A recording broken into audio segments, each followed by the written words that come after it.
El Nino dan kemarau membawa dampak Hujan deras yang disertai dengan angin puting beliung. Warga beserta petugas SAR terus berupaya mencari satu yang mengguncang Kabupaten Pesisir Barat Provinsi Ada visual banjir yang merendam permukiman warga.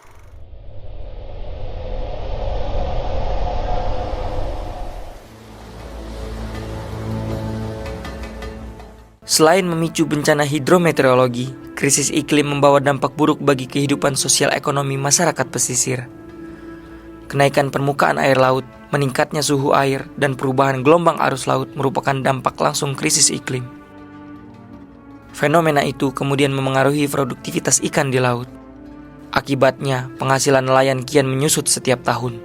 Kondisi tersebut memengaruhi ekonomi keluarga. Pendapatan melaut tak lagi mampu menyangga kebutuhan hidup. Terdesak keadaan, banyak dari anak-anak nelayan terpaksa kandas sekolah. Farid adalah salah satu anak yang terpaksa bekerja dan putus sekolah karena penghasilan orang tuanya sebagai nelayan tak cukup membiayai pendidikan. Ia tinggal di sekitar tempat pelelangan ikan Gudang Lelang, Kelurahan Kangkung, Kecamatan Bumiwaras, Kota Bandar Lampung. Ya, kawan saya juga banyak yang putus sekolah. Ya, kebanyakan mah lulus SD doang, nggak lanjutin SMP. Ya, karena paling dia ekonominya kurang atau apa. Ya, nggak tahu juga. Kayak mah anaknya juga maunya mah sekolah, tapi ya nggak tahu juga lah. Iya, mau sekolah, tapi ya mau masuknya itu bayar dulu. Akhirnya nggak ada duit, jadi kan nggak sekolah. Ini saya tadi dapat bayaran dari bongkar ikan, terus juga hasilnya udah dapat. Nih, Dijual. iya dijual. Udah ada, ini hasilnya.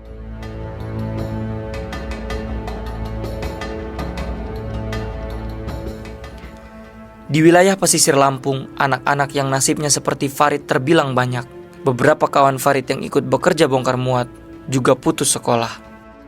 Ada yang berhenti sejak SD, lalu beberapa tidak lanjut saat masuk SMP. Alasannya relatif sama, yakni tidak mampu secara ekonomi. Ya, nama saya Muhammad Anhariji. Saya di sini merantau dari Kota Agung. Udah nggak lanjut lagi ya gara-gara ekonomi, Mas. Ya ekonominya berkurang. Ya kurang, kadang-kadang sampai nggak bisa kebeli beras. Dari Kota Agung merantau ke Jawa, Mas. Cari duit tuh. Ada yang emak. Iya, Mas, kadang-kadang dapat duit transfer ke orang tua.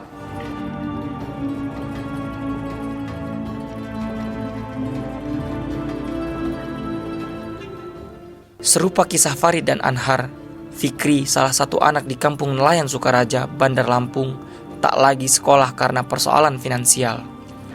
Pemasukan orang tuanya tak cukup untuk biaya sekolah. Ia berhenti kelas 3 SD.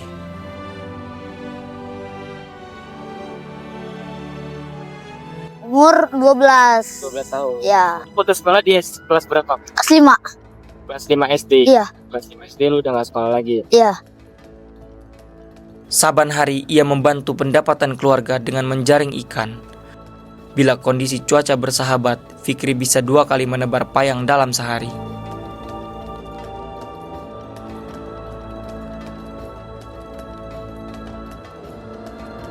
Ya, payang tebar ke tengah, nanti kita tarik dari pinggir. Tergantung ikannya, Bang. Kadang-kadang 20, 20.000. 30, lumayan aja lah buat beli beras. Tak berbeda dengan TPI Gudang Lelang, anak-anak di kampung nelayan Sukaraja juga banyak putus sekolah. Musabab utamanya, rendahnya penghasilan orang tua sebagai nelayan.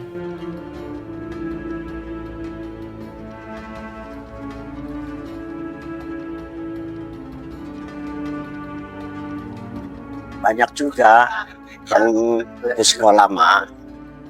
Ya, ada yang SD, ada SMP, ada yang SMK. Ya gitulah.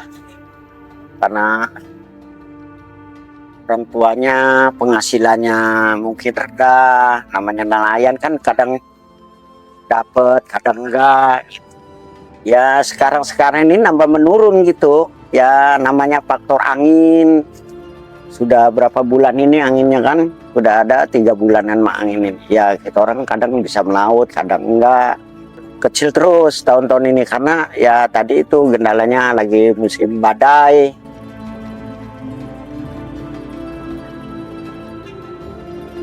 Lumayan nih, dapat 2 ember 3 ember ini. Ada ikan-ikan besarnya ya ini. Nah, ya dapatlah sekitar 40 ribuan.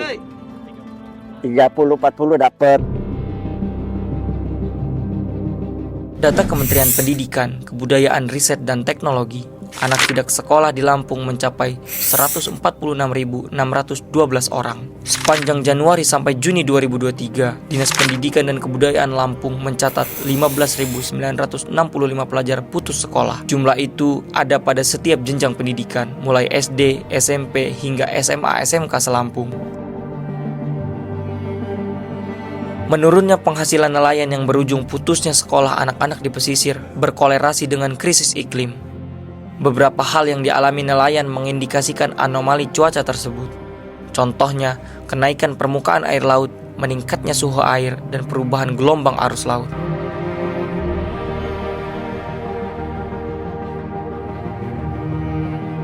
Kita jadi nelayan udah puluhan tahun lah. Lebih umur 20 udah bawa kapal. Masih bujang udah bawa kapal Cantra. Dulu itu ya penghasilan kan lumayan, terus cuaca itu nggak kayak dulu, nggak kayak gini cuaca itu.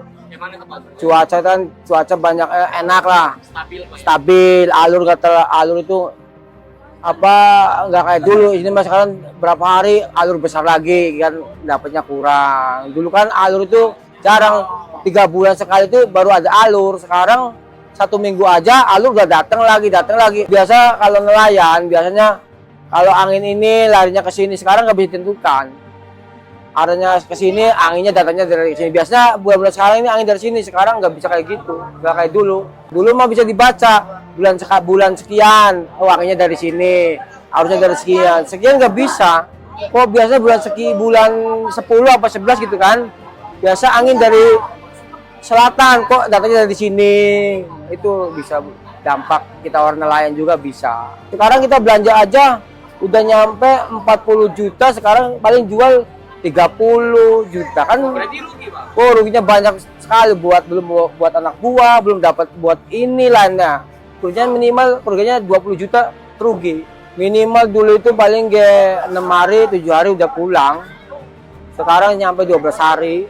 Ini operasi kan ada yang lari ke timur, ada yang lari ke selatan ini waktu ini. Ya namanya lagi cari ikan gitu ya, mana yang ada gitu ya. Soalnya sini-sini kemarin aja pada kosong semua.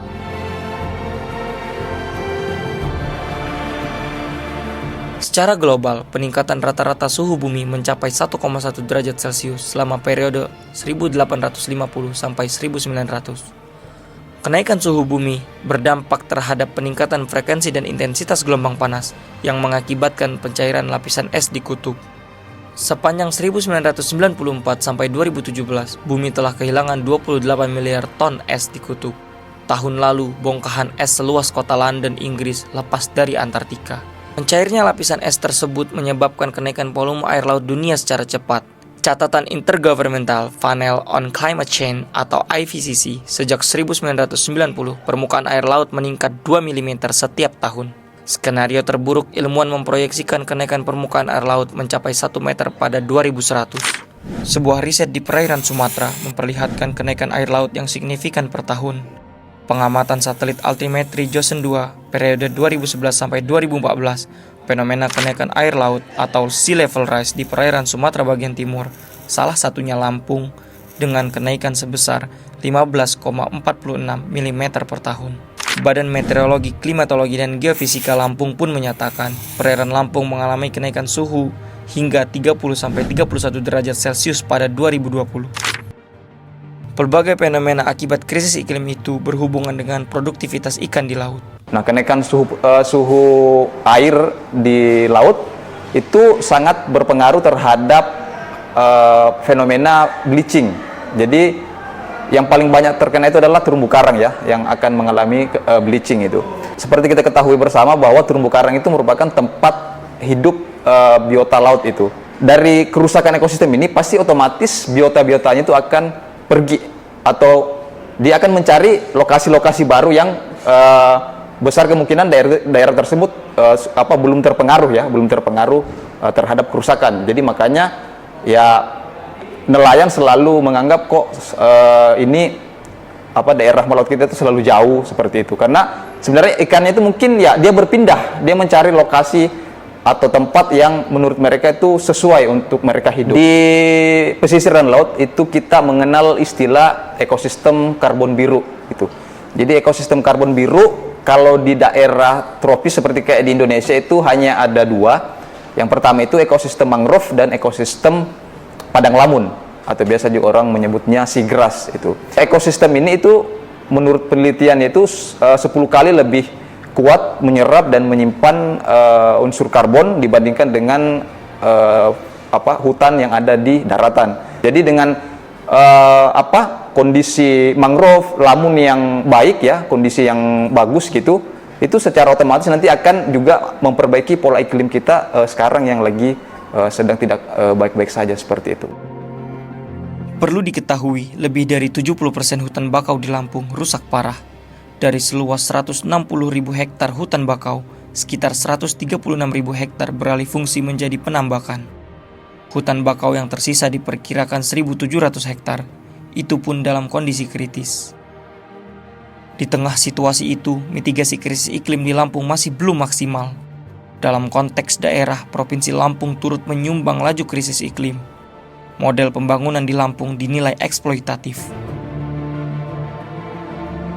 Kalau kita berbicara konteks Provinsi Lampung dalam kontribusi dia, dalam konteks kontribusi negatif dalam mendorong percepatan krisis iklim, tentu hal ini sudah terjadi sejak periodisasi sekitar 20 tahunan yang lalu. Hal itu misal kita lihat dari model pembangunan yang bersifat eksploitatif dengan penerbitan izin-izin perkebunan skala besar. Sebagaimana kita ketahui, dengan penerbitan izin perkebunan skala besar tersebut, dia telah berkontribusi dalam perubahan penyimpanan cadangan karbon dan pelepasan emisi. Catatan Walhi Lampung hingga 2020, kerusakan hutan mencapai sekitar 375.928 hektar atau 37,42% dari total hutan di Lampung.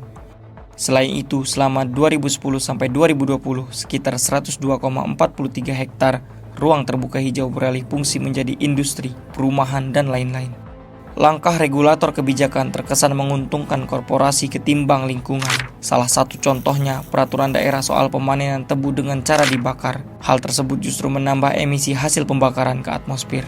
Upaya yang serius, aksi nyata pemerintah dalam menekan laju krisis iklim dalam konteks pembatasan penerbitan izin ekstraktif itu tidak pernah terjadi di Provinsi Lampung. Bahkan cenderung pemerintah Provinsi Lampung sendiri yang mengendorse kehadiran izin-izin industri ekstraktif tersebut. Ya kan, hal tersebut kan secara sektoral tentu di-leading oleh misalnya Provinsi Lampung Badan Perencanaan Pembangunan Daerah ya, oleh kawan-kawan Bapeda. Nah, kawan-kawan Bapeda ini seharusnya dia membuat semacam peta jalan bagaimana upaya baik itu pengurangan emisi, adaptasi maupun mitigasi terhadap perubahan iklim, dan ini harus disinkronkan dengan rencana kerja dari masing-masing organisasi perangkat daerah yang ada di Provinsi Lampung. Gitu. Pembangunan rendah karbon dan berketahanan iklim ini sebenarnya sudah ada sejak tahun 2012. Itu melalui penyusunan dokumen rencana aksi daerah penurunan emisi gas rumah kaca. Memang saya mengakui bahwa ada keterbatasan penganggaran gitu di pemerintah Provinsi Lampung, dan ini juga tidak hanya pemerintah Provinsi Lampung ya, dialami juga oleh pemerintah pusat dan pemerintah daerah lainnya. Tetapi memang teman-teman di OPD terus berusaha melaksanakan kegiatan-kegiatan yang ya misalnya dengan kegiatan penanaman gitu ya, rehabilitasi hutan dan lahan gitu. Kemudian kita juga melakukan aksi-aksi adaptasi seperti kita memberikan edukasi kepada masyarakat, jadi melalui program Kampung Iklim, ya, melalui Kampung Sehat Iklim untuk sektor kesehatan, gitu. Selain merenggut akses pendidikan anak-anak pesisir, dalam jangka panjang, krisis iklim dapat memicu kelaparan massal, konflik dan keruntuhan sosial, serta bencana ekologis yang lain. Perlu tindakan konkret regulator kebijakan untuk menekan laju krisis iklim.